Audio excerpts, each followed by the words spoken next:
2015 চনত তেখেতে চিত্তৰে শিক্ষকতা জ্ঞানৰ পৰা অৱসৰ গ্ৰহণ কৰিছিল। সম্পূৰ্ণ 30 বছৰ কাল তেখেতে নিষ্ঠা সহকাৰে আটাইবোৰ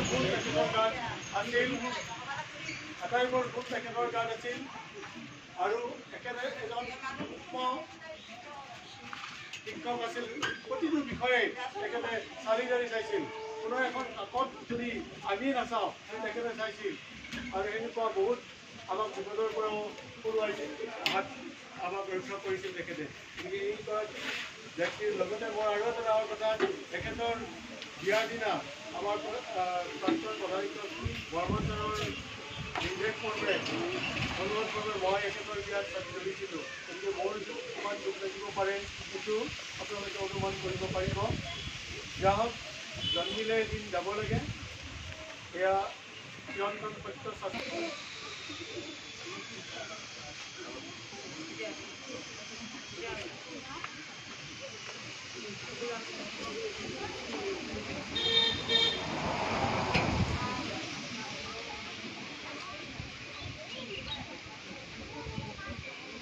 আমাৰ ছাৰ বাইদেউসকলে আৰু